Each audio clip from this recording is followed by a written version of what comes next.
Hello everyone. तो हमने previous year video में देखा था कि कैसे एक रिएक्ट के ऐप को क्रिएट करते हैं। तो हमने एक ये फोल्डर बनाया हुआ था और इसमें हमने रिएक्ट के ऐप को क्रिएट किया था। तो विदाउट वेस्टिंग आवर टाइम चलो स्टार्ट कर देते हैं वीडियो को फिर से। तो हमने सिंपली उसी फोल्डर को ओपन कर लिया है जिसमें हमने प्रीवियस वीडियो में दो ऐप क्रिएट किए थे, फर्स्ट एंड सेकंड। ठीक है, तो दोनों अलग अलग मेथड से किए थे। मैंने ये वाला ऐप जो क्रिएट किया था वो npx क्रिएट टेक्स्ट ऐप के कमांड लाइन से किया था और इसको किया था हमने with the help of wheat. ठीक है, तो आप लोगों को वीट आई होप पसंद आया होगा। वीट एक बहुत ही ऑप्टिमाइज तरीका है, बहुत ही फास्ट एग्जीक्यूशन है डेवलपमेंट के लिए। ठीक है, तो इसको सीखिए और बहुत से लोग इसका यूज़ करते हैं। कई यहाँ पे देखिए रिएक्ट में किया हुआ है, व्यू में किया हुआ है और नोड वगैरह सारे मर्न स्टैक प्रोजेक्ट में किए जाते हैं। और व्यू बहुत ही ऑप्टिमाइज तरीका है अपने डेवलपमेंट को यूज़ करने के लिए। ठीक है, तो अभी मैं इसे क्यों यूज़ कर रहा हूँ आप लोगों को डेवलपमेंट के साथ साथ समझ में आएगा। ठीक है, तो ये हमारा पुराना मतलब जो भी हमने दोनों ऐप क्रिएट किए थे ना, बेसिकली दोनों सेम ही थे। मैं आपको फिर से बता दूं कि बेसिकली दोनों सेम ही थे, बस उसमें एक वीट नाम का एक नया फोल्डर या सॉरी इन वीट नाम की एक यहाँ पे फाइल आ रही थी। ठीक है, तो ये एक नॉर्मल प्रोजेक्ट हमने जो क्रिएट किया था कमांड लाइन के थ्रू। देखो इसमें ना इस बार हम फोल्डर स्ट्रक्चर को सारा समझने वाला है कि फोल्डर स्ट्रक्चर एक्चुअली क्या कहता है। तो जो यहाँ पे नोड मॉड्यूल्स का यहाँ पे एक आप लोगों को जो फोल्डर है वो दिखाई दे रहा है ना, तो इसमें इतनी सारी जो फाइल्स हैं बहुत सारी ये दिख रही हैं, ये एक्चुअली है क्या। तो जब हम यहाँ पे npm इंस्टॉल करते हैं, जब आप लोग यहाँ पे npx create react ऐप देते हो ना, तो उसका जो सोर्स कोड आता है ना, जो पैकेजेस आते हैं ना, देखो package dot JSON file, package dot JSON file जो होती है ना, यहाँ पे क्या डिपेंडेंसी को बता दी, क्या बताती है। अब डिपेंडेंसी क्या होती है, देखो अब डेवलपमेंट मतलब डिपेंडेंसी वो होती है जो चीज़ें हम यूज़ कर रहे हैं वो बस डेवलपमेंट सर्वर में चले, उसको बोलते हैं डिपेंडेंसी। ठीक है, तो ये देखो डिपेंडेंसी को बताती है, क्या बताती है कि वो बोलती है कि हमने रिएक्ट को इंस्टॉल कर दिया है उसके वर्जन को। ठीक है, तो बताता है कि रिएक्ट का कौन सा वर्जन इंस्टॉल है, रिएक्ट डोम का कौन सा वर्जन इंस्टॉल है। ठीक है, रिएक्ट स्क्रिप्ट का हमारे पास कौन सा वर्जन इंस्टॉल है, वेब विटल्स का हमारे पास कौन सा वर्जन इंस्टॉल है। तो ये सारी चीज़ें जो जानकारी होती है ना, ये कह लो कि सारी जानकारी यहाँ पे मिल जाएगी आपको। किस फाइल में मिलेगी, पैकेट डॉट जेसन फाइल में आप लोगों को सारी जानकारी मिल जाएगी। ठीक है, तो हमें पैकेज डॉट जेसन फाइल का मतलब तो समझ में आ गया। बट अब ये readme dot M D file क्या होती है, ये होती है जब हम गिटअप पे ये फाइल को यानी कि हमारे प्रोजेक्ट को जब हम गिटअप पे पुश कर देते हैं तो ये यहाँ पे ना ब्यूटी प्रदान करती है। कहने का मतलब ये यहाँ पे चीज़ें बताती है कि कैसे क्या प्रोजेक्ट को चलाना है, लोकल होस्ट पे कैसे चलाना है। कुल मिला के एक गाइडेंस होती है, तो इसको इग्नोर मार सकते हो आप लोग। ठीक है, तो ये हमारे कोई मतलब की नहीं है। अब बात करते हैं packet hyphen lock dot JSON file. ठीक है, तो ये क्या करती है, ये डिपेंडेंसी की भी डिपेंडेंसी को इंस्टॉल करती है। यानी कि देखो अब नोड मॉड्यूल का कौन सा वर्जन है, उसका क्या मतलब, वो कहाँ से आया, कौन सी वेबसाइट से आया। ठीक है, उसमें एंटिटी वगैरह क्या है, ठीक है, इंजन कौन सा है। ठीक है, तो वो डिपेंडेंसी की भी डिपेंडेंसी इंस्टॉल करती है। मतलब कहने का मतलब बहुत ज़्यादा थोड़ी सी डीपली में जानकारी रहती है, बट जानकारी दोनों में रहती है। इतनी चीज़ें हमें समझ में आ गई। अब हम देखो नोड मॉड्यूल की मैं बात इसलिए कर रहा था क्योंकि नोड मॉड्यूल एक्चुअल कोड को रखता है। एक्चुअल जो कोड होता है ना, नोड मॉड्यूल उस चीज़ को रखता है।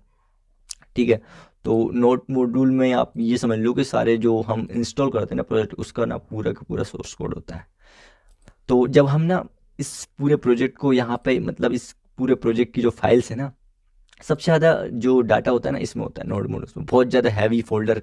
अगर किसी ने इंटरव्यू में पूछ लिया कि सबसे ज़्यादा हैवी फोल्डर कौन सा होता है, तो नोड मॉड्यूल हटा दिया तो ये सारी फाइल्स जो है ना हमारे केबी में रह जाएंगी, केबी में डाटा आएगा इनका। अब देखो उसके बाद आता है यहाँ पर गिट इग्नोर। अब गिट इग्नोर फाइल से नाम से ही पता चल रहा है इग्नोर।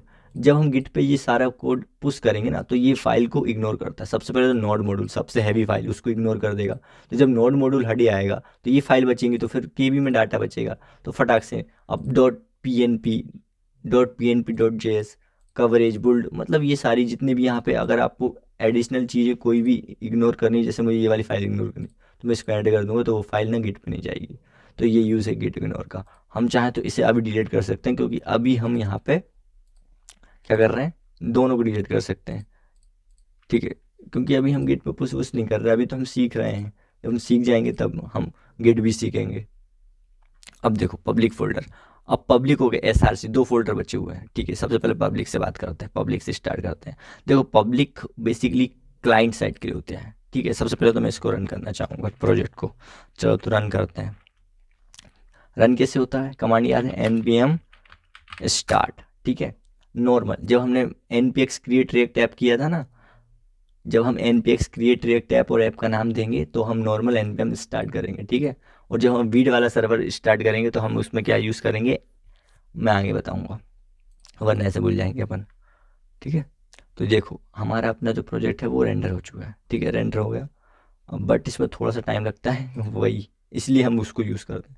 हमारा लोकल होस्ट 3000 पे हमारा प्रोजेक्ट रन हो रहा है, ठीक है। मैंने उसको मिनिमाइज़ कर दिया अभी टर्मिनल को। देखिए अब आप बोल रहे हो टर्मिनल यहाँ से खुलता है VS कोड में, तो इसका एक शॉर्टकट है टर्मिनल को ओपन करने का, पता है क्या शॉर्टकट है टर्मिनल ओपन करने का? कंट्रोल के साथ जो रुपए का साइन है ना 1 के साइड में, उसको प्रेस करोगे ना तो टर्मिनल ओपन क्लोज होगा, ठीक है। तो ये इसका शॉर्टकट है। अब हम आ जाते हैं पब्लिक पे। पब्लिक मैंने बोला था जी कि पब्लिक ना मतलब जो क्लाइंट के लिए होता है, क्लाइंट फोल्डर है। क्लाइंट फोल्डर से क्या समझते हो, अब मैं बता रहा हूँ। जब जो हमें चीज़ें यहाँ पे दिखाई देती हैं ना क्लाइंट साइड में, इसको बोलते हैं क्लाइंट साइड, जो हमें दिख रही है।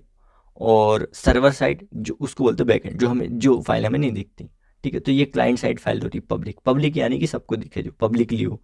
तो पब्लिक फाइल वो होती है जैसे index.html में क्या रूट दिख रहा है, तो ये index.html जो फाइल है ना ये हमें दिखेगी ब्राउजर पे। जब हम इसको इंस्पेक्ट करेंगे ना, इंस्पेक्ट या व्यू पेज सोर्स पे जाते हैं, व्यू पेज सोर्स पे गए तो हमें ये वही के वही फाइल दिखी जो हमारे पास यहाँ पे index.html में है, ठीक है। इसके अलावा तो हमें ये वाली सोर्स के अंदर जितने भी फाइल हैं वो तो दिख ही नहीं रही, ठीक है। तो अब आप ये बोल रहे होगे कि हमें ये एक सोर्स कोड दिख रहा हुआ है, ठीक है, सोर्स कोड दिख रहा है। बट अगर हम सोर्स कोड के मतलब अगर हमें सोर्स कोड नहीं देखना है, अगर हम यहाँ पे जाए तो यहाँ पे ये लोगो कहाँ से आ रहा है, यहाँ पे ये टेक्स्ट कहाँ से आ रहा है, ये टेक्स्ट कहाँ से आ रहा है, ठीक है, ये एंकर टैग कहाँ से आ रहा है। क्योंकि जब हम सोर्स कोड पे जाते हैं तो हमें तो ऐसा कुछ नहीं दिख रहा है भाई, ठीक है। ये स्क्रिप्ट की लिंक है, ये मेन इस फाइल है, ये लोगो, चलो लोगो यहाँ से आ गए। तो वो जो हेडिंग थी दो वो कहाँ है, वो तो इसमें दिख नहीं रही कहीं कहीं। तो इसको बोलते हैं, इसको क्या बोलेंगे हम, इसको बोलेंगे सिंगल साइट डेवलपमेंट, ठीक है। तो ये सिंगल साइट नहीं, सॉरी, सिंगल पेज डेवलपमेंट बोलते हैं। सिंगल पेज एप्लीकेशन बनती है इससे, रिएक्ट से क्या बनती है, सिंगल पेज एप्लीकेशन बनती है। आपको कोड दिखेगा इतना, बट आप लोगों को वो फाइल्स नहीं दिखेंगी जो कि हम यहाँ पे क्रिएट करते हैं। यानी कंपोनेंट बेस्ड में काम होता है। अब देखो कंपोनेंट्स में कैसे काम हो रहा है। अब देखो अगर मैं इस पूरे को ना डिलीट कर दूं, जो हमारी HTML फाइल है ना, जो हमारी HTML फाइल है पब्लिक के अंदर, मैं इस पूरे को कंट्रोल ले करूँ और डिलीट कर दूँ तो यहाँ पे अपना प्रोजेक्ट नहीं चलेगा फिर, ठीक है। एक्चुअली मैंने सेव नहीं करा, तो यहाँ पे कंट्रोल एस कर देता हूँ, ठीक है। कंट्रोल एस से सेव। अब देखो अब कुछ नहीं दिख रहा है, ठीक है। अब वापस लेके आते हैं। तो पता है अब ये हो क्या रहा है, ये जो हमारी जो डिव है ना, डिव, ये डिव के अंदर जो रूट है ना इसको टारगेट कर रही है। क्या टारगेट कर रहा है इसको, सोर्स के अंदर एक फाइल है देखो index.js फाइल। ये क्या करता है, ये ना एक रूट क्रिएट करता है, ठीक है। हमने कॉन्स्ट रूट लिखा, कॉन्स्ट एक सिंपल जावास्क्रिप्ट लिखी, कॉन्स्ट रूट, ठीक है। रूट नाम का एक वेरिएबल बनाया, ठीक है। तो यहाँ पे कॉन्स्ट लिखा, यहाँ पे लिखा रिएक्ट डोम क्या होती है, एक मेथड होती है, रिएक्ट डोम से आती है वो, इंपोर्ट कर लिया रिएक्ट डोम को, एक मेथड है सिंपली, इतना याद रखो अभी, हर चीज़ टाइम पे समझ में आती है, ठीक है। तो रिएक्ट डोम एक सिंपली मेथड है, उससे हमने क्रिएट किया रूट को और टारगेट किया कि इसको document dot get element by root. अब देखो रूट को टारगेट किया, रूट कहाँ है, रूट है भाई साहब हमारे HTML के इस डिव में। इस डिव के अंदर जितना भी कोड रहेगा ना हमारा पूरा इस डिव के अंदर रहेगा, बाकी ये पूरा HTML का कोड है, ठीक है। अगर मैं यहाँ से रूट हटा दूँ और सेव कर दूँ तो हमें कुछ नहीं दिख रहा है, नहीं दिख रहा है ना हमें कुछ। अगर यहाँ पे मैं वापस रूट लेके आ जाऊँ तो यहाँ और कंट्रोल एस कर दूँ सेव, तो यहाँ पे देख लो अब वापस हमारा प्रोजेक्ट आ गया। तो कहने का मतलब है यहाँ पे इस डिव के अंदर हमारा पूरा प्रोजेक्ट, हम इसको टारगेट कर रहे हैं। हमारे पेरेंट कंपोनेंट है ना SRC फोल्डर के अंदर जो हमारा पेरेंट कंपोनेंट है इसमें टारगेट कर रहे हैं हम इसको, ठीक है। तो ये चीज़ समझ में आई, ठीक है। इसमें हम टारगेट कर रहे हैं कि जो रूट है ना वो हमें रूट क्रिएट कर दो और document dot get element bye ID से फैच कर लो, वो एचटीएमएल की जो पेज है ना उसको फैच कर लो, उसका एक डिप फैच करो, उसमें ये ऐप दिखा दो। अब ऐप को भी हमने इंपोर्ट करके रखा है। अब देखो ये हमारा होगा पेरेंट फाइल हो गई, ये हमारी मेन फाइल हो गई। हमने हमने क्या करा, रूट बनाया, जो एचटीएमएल की एक फाइल बनाई थी उसमें से एक डिव को उठाया। अब देखो मैं बता रहा हूँ, एक सेकेंड, अगर मैं यहाँ पे लिखूँ H1, ठीक है, और क्लोज कर दूँ इस टैग को, और यहाँ पे कुछ भी लिख देता हूँ, लाइक यूट्यूब भी लिख देता हूँ, ठीक है, यूट्यूब लिख दिया, और यहाँ पे देखो अब क्या क्या आता है, मैंने सेव नहीं किया शायद, ठीक है, तो कंट्रोल एस करेंगे हम। अब देखो यहाँ पे पहले यूट्यूब आया, फिर हमारा ये फोल्डर, तो आप समझ रहे हो ना कि ये इस फोल्डर के अंदर, मतलब सॉरी इस डिव के अंदर क्या हो रहा है, हमारा एग्जीक्यूशन हो रहा है, ठीक है, कंट्रोल एस। तो अब हम क्या करेंगे, एसआरसी फोल्डर को समझेंगे। तो ये समझ में आ गया पब्लिक फाइल्स क्या होती हैं, हम इसको डिलीट कर सकते हैं, ठीक है, डिलीट कर दिया। हम इसको भी डिलीट कर सकते हैं, डिलीट कर दिया। लोगों को इसको भी डिलीट कर सकते हैं, डिलीट कर दिया, ठीक है, बहुत सारी चीज़। अब ये देखो robots dot T S T file, इसको भी डिलीट कर दो, डिलीट हो गई। फैव आइकन समझते हो ना, वो यहाँ पे आता है जो ये, ठीक है, इसको भी डिलीट कर दो, डिलीट हो गई। जो हमारी इंडेक्स पब्लिक के अंदर index dot H T M L file बची। अब हम रूट को टारगेट कर रहे हैं, तो ये सब कोड किस लिए है, ये मेंस फेल, तो एक काम करो सबको डिलीट करो, ठीक है, डिलीट कर दिया। अब हम क्या लिखेंगे, सिंपली हम एक बॉयलर प्लेट लेके आते हैं HTML की, ठीक है, और यहाँ पे देते हैं एक डिव दे दी, और यहाँ पे दे दी हमने क्या, आईडी। आईडी क्या है, रूट है, सिंपल, और इसको कर दिया कंट्रोल है, सेव कर दिया। देखो हमारा कोड वैसे के वैसे चल रहा है, कोई इशू नहीं है, ठीक है। अगर हम रूट्स आईडी को हटा देते हैं और कंट्रोल एस करते हैं तो हमारा कोड फिर बंद हो गया, फट गया, ठीक है। और अगर कंट्रोल जेड करके वापस सेव करते हैं तो हमारा कोड वापस रन कर रहा है, ठीक है। अब हम क्या करना है, देखो, तो ये चीज़ समझ आई पब्लिक फोल्डर क्या होता है, मेन जो क्लाइंट में आप लोगों को दिख रहा है, ठीक है।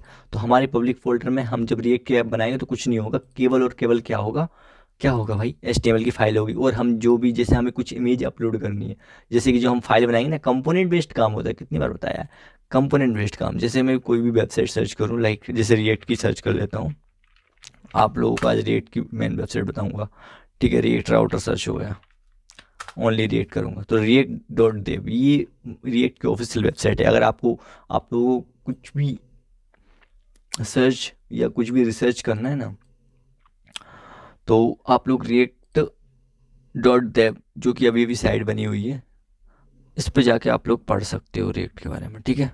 कभी भी कुछ पढ़ना है, कम्युनिटी वगैरह पढ़ना है, ठीक है, रिएक्ट वैसे ओपन सोर्स है, इसमें कभी कंट्रीब्यूट करना है तो ये इसी के थ्रू जाइए आप, ठीक है, कंट्रीब्यूट कर सकते हो इसमें। रेफरेंस वगैरह, ब्लॉग्स वगैरह पढ़ो, हुक्स वगैरह, यहाँ पे सारी चीज़ें पढ़ाई हैं। देखो यूज़ कॉल बैक क्या होता है, सारी चीज़ें पढ़ेंगे अपन आगे, ठीक है। तो रेफरेंस ले सकते हो, कभी भूल जाते हैं, ऐसा नहीं कि आपको याद करनी है कोई चीज़, ठीक है। ये डॉक्यूमेंटेशन पढ़ने के लिए बनाई जाती है, डेवलपर्स के लिए। अब हम वापस आते हैं भैया सोर्स फाइल के अंदर, क्योंकि हमें इसको पढ़ना है। SRC का मतलब होता है सोर्स, ठीक है। अब देखो यहाँ पे लोगो भी है, हम इसको हटा देते हैं। कई सारी फाइल आती हैं जो हमें नहीं भी करनी होती, क्योंकि हमें जैसे एक ये फाइल है रेपोडेट वेब डॉविटल्स, इसकी ज़रूरत नहीं, हमें सेटअप टेस्ट डॉट, इसकी भी ज़रूरत नहीं है, हमें इसको भी डिलीट कर देंगे, ठीक है। तो हमारे पास देखो फाइल कितनी बच रही है, index.js बची, ठीक है, index.css बची, app.test.js बची, इसको डिलीट कर दो, ठीक है। और हमारे पास app.js फाइल बची। अब देखो app.js में क्या है, लोगो है, लोगो हमारे पास है नहीं तो हम इसको हटा देते हैं, ठीक है, समझना बात को।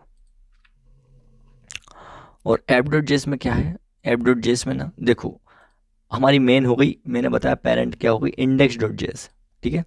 जैसे अपन index.html बनाई थी, तो हमने index.html में रूट आईडी को टारगेट करके index.js बनाई, और हमने उसको फेच किया, ठीक है, उस डिव को, और उसमें हमने ऐप को, हमने react.strict मोड यूज़ किया, और हमने उसको उसके अंदर क्या ऐप पास कर दिया, उसके अंदर ऐप है। अब ऐप में क्या है, यहाँ पे जाओ, कंट्रोल प्रेस करो, क्लिक करो, ऐप में पहुँच गए। ऐप में क्या है, ऐप में वही लोगो जो हमें दिखाई दे रहे थे, ठीक है, वो लोगो दिखाई दे रहा था। एंकर टैग में ये एडिट SRC वगैरह वगैरह ये दिखाई दे रहा था ना, ये देखो अब एरर आ रहा है।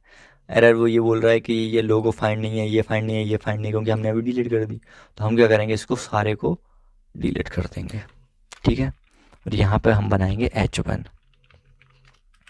ठीक है, और लिखेंगे रिएक्ट, लिख दिया, ठीक है। अभी भी आ रहा है एरर, कोई प्रॉब्लम नहीं है। इंडेक्स डॉट फाइल पे जाएंगे, यहाँ पे इसको हटा देंगे, ठीक है। इसको भी हटा देंगे, जो हमने डिलीट कर दी ना फाइल, बेसिकली वो हमने इंपोर्ट करके रखी थी, ठीक है। ये कमेंट आउट है, इसको भी हटा दिया जाएगा। अभी कंट्रोल एस करेंगे, ठीक है। यहाँ पे जाएंगे ऐप डॉट जेएस में, कंट्रोल एस करेंगे, सेव कर दिया। देखो भैया चल क्यों रहा है ये, रिफ्रेश करेंगे और थोड़ा सा कंपाइलिंग में टाइम लगता है। अगर वीट में चला रहे होता है ना तो इतना टाइम नहीं लगता। रिएक्ट आ गया, ठीक है। तो बात समझ में आई। देखो इंडेक्स डॉट एच में हमने वो एच के इसको टारगेट किया यहाँ से, और यहाँ से क्या गया, यहाँ से हमने यहाँ पे ना हमने इंडेक्स डॉट जेएस में ना ऐप को डाला। ऐप के अंदर क्या है, ऐप के अंदर कुछ नहीं है, सिंपल एच लिखा हुआ है। अगर हमें अब देखो ऐप के अंदर हम बहुत सारी चीज़ डालेंगे, यहाँ पे एक और फाइल बनाएंगे, ठीक है। यहाँ पे नेप बार के बारे बनाएंगे, फुटर की बनाएंगे, कंटेनर की बनाएंगे, ऐसी बहुत सारी फाइल बनाएंगे, और यहाँ पे नेप बार, कंटेनर, फुटर, ऐसे कंपोनेंट्स में चीज़ें डालेंगे, ठीक है। समझ गए, तो यही है। और देखो अब मैं एक चीज़ और बताता हूँ, जो हमने दो फोल्डर क्रिएट करी थी ना, यहाँ पे ये फर्स्ट स्टेप, सेकंड है। सेकंड स्टेप में कुछ भी नहीं है, सिंपली सेम ही कोड है, ठीक है। मैं ये गलत ओपन कर दिया, ठीक है। मुझे ओपन विथ कोड करना है। नॉर्मली सेम ही कोड है, ज़्यादा कुछ अंतर है नहीं, कुछ भी अंतर नहीं कहने का मतलब, बस वीट नाम की एक कॉन्फ़िग फाइल है, तो उसको आप इग्नोर मारिए। वो बाद में प्लगइन्स वगैरह वीट के हैं जो वीट को चलने के लिए मदद करते हैं, और कुछ भी नहीं है। बाकी आप लोग देख लो सेम है। इसको अगर छोड़ दें तो ये वही फाइल है, ये भी वही फाइल है, ठीक है। Index dot H T M L यहाँ पब्लिक के अंदर आप लोगों को देखने के लिए नहीं मिलेगी, बस ये फ़र्क है, ठीक है।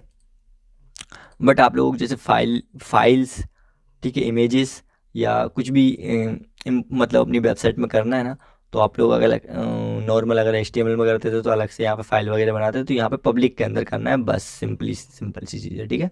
तो वो भी करके बताएंगे अगली वीडियो में, ठीक है। तो आने वाली वीडियो में हम लोग कई सारी चीज़ों को कर रहे होंगे, एक नॉर्मल नैप बार और भी कई मतलब बहुत सारे कंपोनेंट्स बनाएंगे, और उसके ना बेसिक कॉन्सेप्ट को सीखेंगे कि कैसे वर्क करता है और क्या क्या कॉन्सेप्ट हैं जो यूज़ होते हैं रिएक्ट में, ठीक है। तो रिएक्ट के एक बार कॉन्सेप्ट को हम सीख लें, फिर हम एक छोटा सा प्रोजेक्ट भी क्रिएट करेंगे, और उसके बाद एडवांस रिएक्ट को भी सीखेंगे, और रिएक्ट को कहाँ तक लेके जाएंगे ना, उसमें बहुत मज़ा आने वाला है इस कोर्स में। तो बने रहिएगा इस कोर्स में।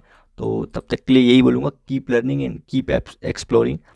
पढ़ते रहिए और सीखते रहिए। अगर आप लोगों को वीडियो पसंद आ रही हो तो कमेंट्स करके ज़रूर बताइएगा। तब तक के लिए चलते हैं, धन्यवाद।